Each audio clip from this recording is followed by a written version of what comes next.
Hello everyone, welcome study जी के online platform में। जैसा कि आपको सूचना मिल गया होगा कि CUET BEd, BHU BEd, DU BEd सभी का आपका एग्ज़ाम शेड्यूल जारी हो चुका है। पहला एग्ज़ाम जो है 5 जून से स्टार्ट है, जो कि COQP05 BEd लैंग्वेज ग्रुप के लिए है, 7 को भी BEd लैंग्वेज ग्रुप का है, और 8 जून को COQP03 जो कि कॉमन यूनिवर्सिटी BEd स्टूडेंट के लिए है। तो अब हम आज से आपके प्रैक्टिस सेट को आप दुगना कर दिए। अब जो 15 क्वेश्चन आते थे प्रैक्टिस सेट में, अब हम आपको 30 क्वेश्चन करवाएंगे। रोज डेली आपको 2 वीडियो मिलेंगे हिंदी लैंग्वेज से रिलेटेड। तो अंत तक वीडियो देखिएगा और सब्सक्राइब लाइक जरूर कर दीजिएगा। तो आइए, पहला क्वेश्चन आपके सामने है कि घाव पर नमक छिड़कना का क्या अर्थ है। घाव पर नमक छिड़कना का क्या अर्थ है। अपनी योग्यता से अधिक बोलना, पर्याप्त कथन द्वारा, दुखी को और दुखी करना, या जलन को बढ़ाना। तो इस प्रश्न के लिए ऑप्शन नंबर 3 की तरफ जाएंगे। ऑप्शन नंबर 3 है कि दुखी को और दुखी करना ही घाव पर नमक छिड़कना इसका अर्थ होता है।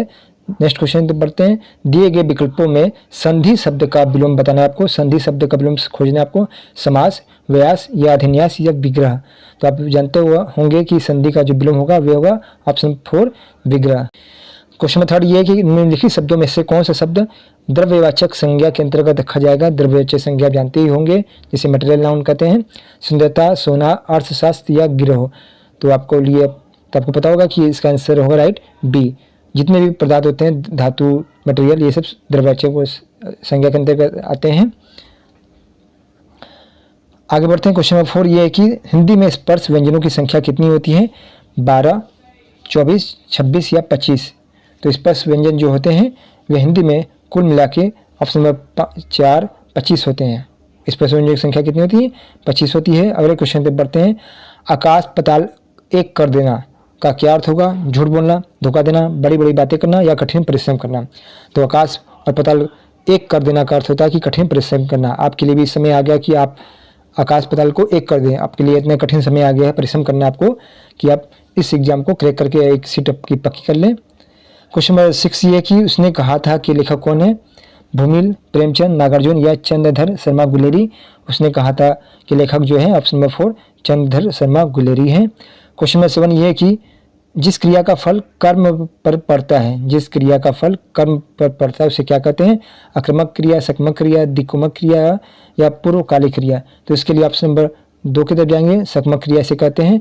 और एक क्वेश्चन और याद रख लीजिएगा कि जिस क्रिया का फल कर्म पर नहीं पड़ता उसे बोलते हैं अकर्मक क्रिया। तो आप ध्यान रखिएगा कि जिस क्रिया का फल कर्म पर पड़ता है उसे सकमक करते हैं, और जिसका फल कर्म पर नहीं पड़ता उसे क्या कहते हैं, अकर्मक क्रिया। क्वेश्चन नंबर 8 की तरफ बढ़ते हैं। क्वेश्चन नंबर 8 है कि हिंदी वाक्य में पद क्रम किस प्रकार होता है। हिंदी वाक्य में जो पद क्रम होता है किस प्रकार से होता है, मतलब सेंटेंस किस तरह से लिखे जाते हैं। पहले कर्ता कर्म क्रिया आता है, या कर्ता क्रिया कर्म आता है सीक्वेंस में, या कर्म कर्ता क्रिया आता है, या क्रिया कर्ता कर्म। तो इसके लिए ऑप्शन नंबर 1 राइट हो जाता है। ऑप्शन नंबर 1 कर रहा है कि पहले कर्ता आता है, मतलब सब्जेक्ट आता है, उसके बाद क्या आएगा, कर्म आता है ऑब्जेक्ट, उसके बाद वर्ब आएगा। ये इसका सीक्वेंस होता है। सब्जेक्ट, ऑब्जेक्ट, वर्ब मीन्स कर्ता कर्म क्रिया। ये हिंदी में कर्म होता है पद लिखने का। क्वेश्चन नंबर 9 ये कि कामायनी के रचयिता कौन है। प्रेमचंद, निराला, जयशंकर प्रसाद या महादेवी वर्मा। तो इसके लिए ऑप्शन नंबर सी राइट हो जाएगा। कामायनी की जो रचयिता है, कामायनी की जो रचयिता है वह जयशंकर प्रसाद जी हैं। आगे बढ़ते हैं। अनामिका के रचयिता कौन है। निराला, रत्नावली, मुक्तिबोध या नागार्जुन। तो अनामिका की जो रचयिता है option number A Nirala ji हैं, अनामिका के रचयिता। क्वेश्चन नंबर 11 की तरफ बढ़ते हैं। आंगन के पार द्वार के रचयिता कौन है। आंगन के पार द्वार के रचयिता कौन है। अज्ञे, सीताकांत महापात्र या नंदन पंत या गोपाल दास नीरज। इस प्रश्न के लिए ऑप्शन नंबर 1 की तरफ बढ़ेंगे। ये अज्ञे जी द्वारा रचित है, आंगन के पार द्वार। क्वेश्चन नंबर 12 ये है कि मौसम विभाग ने तूफान आने की खाली जगह दी है। तो आपको खाली जगह बताना है कि इसमें से कौन से शब्द भराएंगे। भविष्यवाणी, चेतावनी, घोषणा या कोई भी नहीं। तो मौसम विभाग ने तूफान आने की आपका चेतावनी दी है। इसका राइट आंसर हो जाता है ऑप्शन नंबर 2। क्वेश्चन नंबर 13 तक बढ़ते हैं। लाल पीला होने का क्या अर्थ होता है। लाल पीला होने का क्या अर्थ होता है। शर्म महसूस करना, बहुत क्रोधित होना, आलस करना या कोई भी नहीं। इसमें से कोई भी ऑप्शन सही नहीं है। तो इसके लिए ऑप्शन नंबर 2 हो जाएगा। लाल पीला होने का मतलब होता है कि बहुत क्रोधित होना। तो जो लोग बहुत क्रोधित हो जाते हैं तो उनके लिए हम शब्द यूज करते हैं कि लाल पीला हो गए हैं। आगे बढ़ते हैं। क्वेश्चन नंबर 14 ये है कि 4 दिन की चांदनी का मतलब क्या होता है। कम पुराने दोस्त, रात या क्षणिक सुख या खतरा टल जाना। तो आपने अपने हमेशा यूज किया होगा 4 दिन की चांदनी। तो इसके लिए ऑप्शन नंबर 3 सही होगा। ऑप्शन नंबर 3 करेगा कि क्षणिक सुख। बाघ का स्त्रीलिंग क्या होगा, बाघिन या बागी या कोई भी नहीं। तो इसके लिए ऑप्शन नंबर 2 राइट हो जाता है, बाघिन होगा बाघ का स्त्रीलिंग। अभी तक कर लिए तो लाइक सब्सक्राइब कर दीजिएगा। क्वेश्चन 16 पढ़ते हैं कि मधुशाला के रचयिता कौन है। हरिवंश राय बच्चन, अज्ञेय, सुमित्रानंद पंत या भरतेंदु जी। तो मधुशाला के रचयिता है हरिवंश राय बच्चन, जो कि अमिताभ बच्चन के पिताजी हैं। आगे बढ़ते हैं। क्वेश्चन 17 ये कि झांसी की रानी के रचयिता कौन है। रामधारी सिंह दिनकर, सुभद्रा कुमारी चौहान, महादेवी वर्मा या मिथिलेश गुप्त। तो इसका राइट आंसर हो जाता है option number B, Subhadra Kumari Chauhan Jhansi की रानी की रचयिता है। मीरा नाम संज्ञा दी गई है। महादेवी वर्मा को आधुनिक समय की मीरा कहा जाता है। क्या होगा, पूजा का विशेषण क्या होगा, ये क्वेश्चन आपका है। पूजा, पूजन या पूज्य या कोई भी नहीं। तो इसका विशेषण शब्द जो होगा, इसका जो विशेषण शब्द होगा ये होगा ऑप्शन नंबर 3 पूज्य। पूजा का विशेषण क्या होगा, पूज्य। क्वेश्चन नंबर 18 तो पढ़ते हैं। निम्नलिखित में से अंतस्थ व्यंजन कौन सा है, ग, ख, व या स। तो इसका राइट आंसर हो जाता है ऑप्शन नंबर 3 व। तो अंतस्थ व्यंजन कौन कौन से होते हैं ये देखिएगा, ये होते हैं य, र, ल और व। ये 4 होते हैं आपके अंतस्थ व्यंजन, य, र, ल, व। ये आपके अंतस्थ व्यंजन होते हैं। और जो तीनों स होते हैं और आपका ह होता है, वे क्या होता है, उसे बोलते हैं उष्ण व्यंजन। क्या कहते हैं, उष्ण व्यंजन। जो स और ये स और ये ह, ये तीनों क्या होते हैं, इनको कहते हैं हम लोग उष्ण व्यंजन। ये बात याद रखिएगा। क्वेश्चन 20 ये कि निम्नलिखित में से संज्ञा शब्द कौन सा है, हरा, पतला, सभा या गहरा। तो इसके लिए ऑप्शन नंबर 3 राइट हो जाता है। सभा शब्द जो है आपका संज्ञा शब्द है।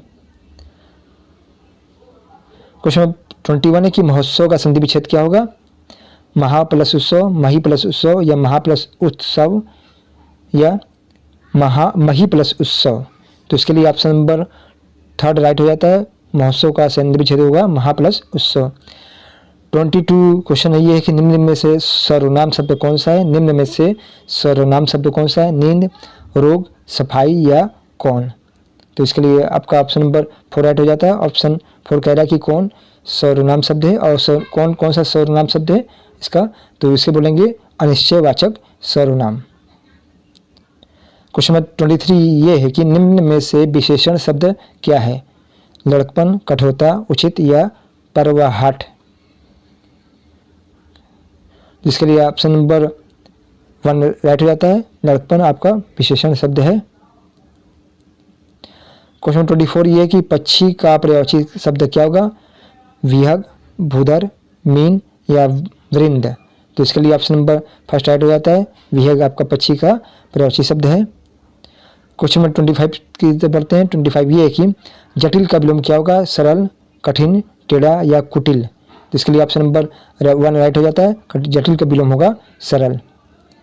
क्वेश्चन नंबर 26 ये कि निम्न में से कौन सा शब्द तद्भव है। तद्भव खोजना आपको, निझर, जीव, स्थान या यौवन। तो इसके लिए ऑप्शन नंबर 2 राइट हो जाता है। ऑप्शन नंबर 2 ये है कि जीव आपका तद्भव शब्द है और इसका तत्सम क्या होगा, इसका तत्सम होगा जिह्वा। संयुक्त व्यंजन कौन कौन से हैं इसमें बताने आपको, ए, श, व या ज्ञ। ए, श, इन या ज्ञ संयुक्त व्यंजन इसमें बताना है। तो इसके लिए ऑप्शन नंबर 4 राइट हो जाता है। ऑप्शन नंबर 4 क्या है, ज्ञ आपका संयुक्त व्यंजन है। इसके अलावा छ से छत्री भी आपका संयुक्त व्यंजन के अंतर्गत रखा जाता है। इसके अलावा आप ये ध्यान रखिएगा कि जो अड़ा होता है, यह होता है और न और म, ये जो सारे हैं आपके अनुनासिक व्यंजन है। 28 का उच्चारण स्थान क्या है, क का उच्चारण स्थान क्या है, तालु, दंत, ओष्ठ या कंठ। तो इसके लिए ऑप्शन नंबर 4 राइट हो जाता है। क का उच्चारण स्थान जो होगा वे कंठ होगा। देखिए कालिंदी कुल कदम की डारन में अलंकार कौन सा है, कालिंदी कुल कदम की डारन में अलंकार बताना है कौन सा है, श्लेष, उपमा, अनुप्रास या रूपक। ये तो बहुत ईजी है आपके लिए। तो इसमें आप देख रहे हैं कि एक ही जो वर्ण है एक ही बार उसका रिपीट हो रहा है, तो ये होगा ऑप्शन नंबर 3 अनुप्रास अलंकार। जिसमें एक ही वर्ड की आवृत्ति बार बार हो उसे अनुप्रास अलंकार कहते हैं। तो यहाँ पर क शब्द बार बार आ रहा है, इसलिए इसे हम लोग कहेंगे अनुप्रास अलंकार। लास्ट क्वेश्चन आपके लिए ये है कि किस शब्द में उपसर्ग का प्रयोग नहीं हुआ है।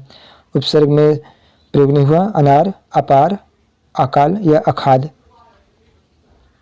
तो इसका राइट आंसर हो जाएगा ऑप्शन नंबर 1, अनार में उपसर्ग का प्रयोग नहीं हुआ, बल्कि पार में अ का प्रयोग हुआ है, काल में भी अ उपसर्ग का प्रयोग हुआ है और खाद में आपका अ उपसर्ग का प्रयोग हुआ है। तो ये आपका 30 क्वेश्चन कंप्लीट हो गए हैं। मिलते हैं नेक्स्ट वीडियो में।